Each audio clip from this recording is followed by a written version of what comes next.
Found out something really interesting. Yesterday, my oldest sister, she had a bunch of old newspaper articles and things about, from my grandparents on my father's side, and she was going through some of these, and she found this old newspaper article about my great grandfather's farm in Lancaster County, Pennsylvania, and very interesting here. I'm going to show you this email. I'm going to be blocking certain parts of it out to protect private email addresses and things like this, but she sent it to my mother. My mother sent it to me.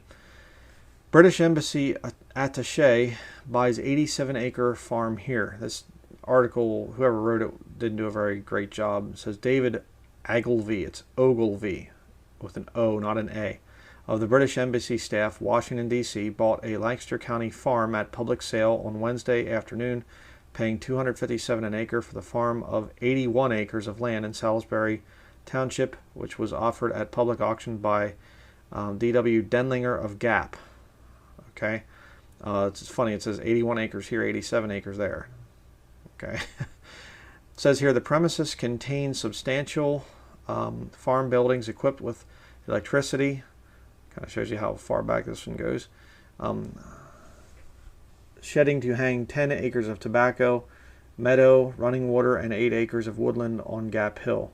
Eli Byler bid in the place for Ogilvy, I'll say it the right way, who could not attend the sale in person, but who made a number of visits to this county, starting early last summer in several attempts to buy a farm in Lake Hawk Township at private sale, according to V.D. Kling, the auctioneer. In a telephone conversation with Ogilvy Wednesday, the auctioneer said the purchaser plans to move to the farm, and in his trips here he always expressed a desire to live in the heart of Lancaster County among the Amish people, Mr. Kling reported. Very interesting. And so I was like, okay, David Ogilvy. I'm not sure who that is. David Denlinger, I can't remember what the W stood for, but David Denlinger is my great-grandfather. Very odd, these connections. So I'm like, David Ogilvy. Okay, who's this guy? Looked it up. You can read this for yourself here. Let me zoom in a little bit here so you can see a little bit better. Writing's a little bit small, but there he is right here. This David Ogilvy guy. Get down here, coming to America. 1938, Ogilvy emigrated to the United States, where he went to work for George Gallup's Audience Research Institute in New Jersey. Ogilvy cites Gallup as one of the major influences on his thinking, emphasizing meticulous research methods and adherence to reality. During World War II, Ogilvy worked with the intelligence service at the British Embassy in Washington. There he wrote enormously, analyzing and making recommendations on matters of diplomacy and security. He extrapolated his knowledge of human behavior from consumerism to nationalism in a report which suggested applying the Gallup technique to fields of secret intelligence. Eisenhower's Psychological Warfare Board picked up the report and successfully put Ogilvy's suggestions to work in Europe during the last year of the war. One of the grandfathers, basically, of psychological warfare used by the military. Now, here it is. After the war, Ogilvy bought a farm in Lancaster County, Pennsylvania, and lived among the Amish. The atmosphere of serenity, abundance, and contentment kept Ogilvy and his wife in Pennsylvania for several years, but eventually he admitted his limitations as a farmer and moved to New York. Okay, I guess that's him there on his farm.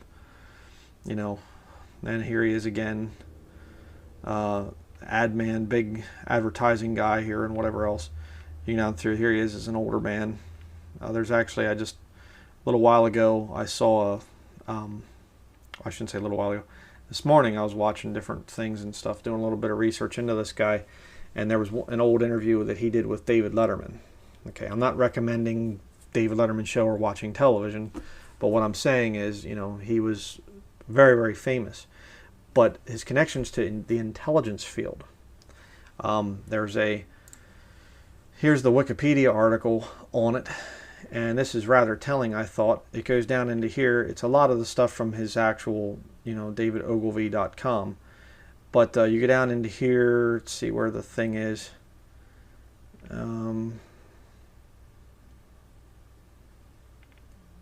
Okay, I went past it, I guess. But it talks about, right here. Also, during World War II, David Ogilvy was a notable alumnus of the secret Camp X, located near the towns of Whitby and Oshawa in Ontario, Canada.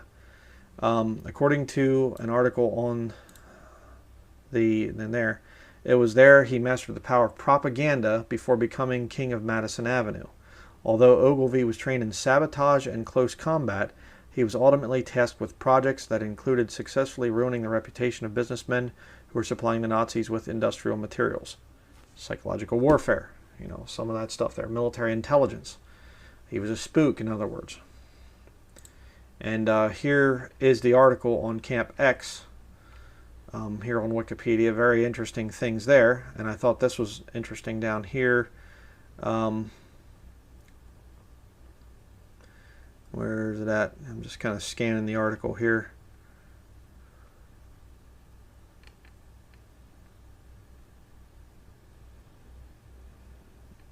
It's some really interesting stuff here about this camp thing.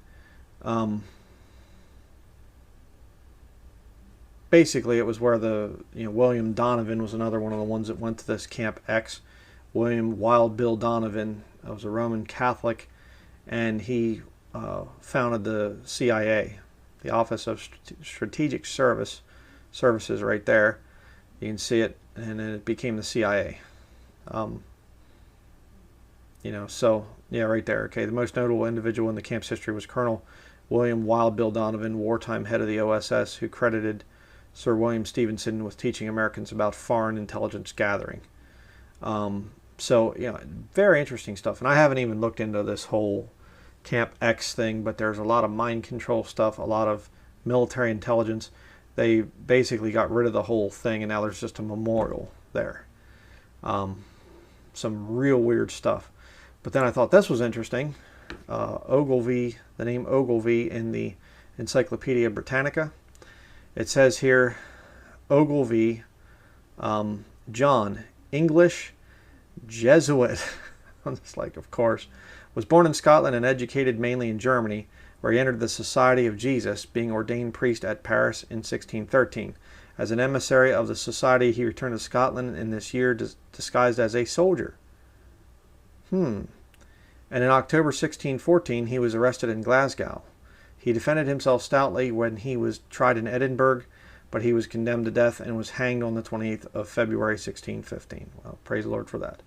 But just kind of an interesting thing there. So David Ogilvy, one of his ancestors, you go back far enough, and it was this guy ended up, being a Jesuit. And of course, obviously Jesuits don't have children, but you understand one of the, would have been like a great uncle or something like that. But it goes down through there. Again, different Ogilvys were in different situations there. Another one of the Ogilvys says, serving with the Scots against Cromwell, he became a prisoner for the third time in 1651. Over here, in this passage, it says, Sir George Ogilvy of Barras defended Dunatar Castle against Cromwell in 1651 and 1652, and was instrumental in preventing the regalia of Scotland from falling into Cromwell's hands. In 1660, he was created a baronet. The title became extinct in 1837. So,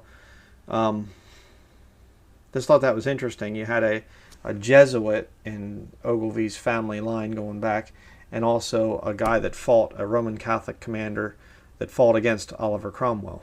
So, just kind of an interesting thing there. Really interesting information about this man. And it's just kind of odd. And there's nothing there, special or whatever else, that my great-grandfather was somehow in on things or whatever else. My great-grandfather was a farmer, okay, just a common man. He died, if I remember correctly, I think he was in his, he was fairly young, if I think. Now I'm thinking actually of my mother's side. I think he died, my great-grandfather, David Denlinger. My uncle was named after him. My uncle's name was David Denlinger, and but he died, I think, in his 70s or something like that. My dad, I never met my great-grandfather, but my dad said he remembered going there and his grandfather was like bedridden for a while and things like that. But my great grandmother, my David's wife, she was 6'3". So that's my height, and I'm 6'3". So I'm like the tallest one of my whole family, and even all my cousins and everything. None of them are over 6 foot tall. So everybody always says, well, you got that from your great grandmother. So I got my height from my great grandma. It's kind of funny, but I just thought that was kind of an interesting thing there. Just weird how things just tie together and whatever else. This very high level marketing guy and military intelligence, from the British government and things like that, and tie-ins with the CIA and everything else. And the guy bought my great grandfather's farm. I'm going like, this is really weird. So just thought I'd share that with everybody out there, just as kind of an odd thing. It's like what do they say? The real world is stranger than fiction. Very true. So that's going to be it. Thanks for watching.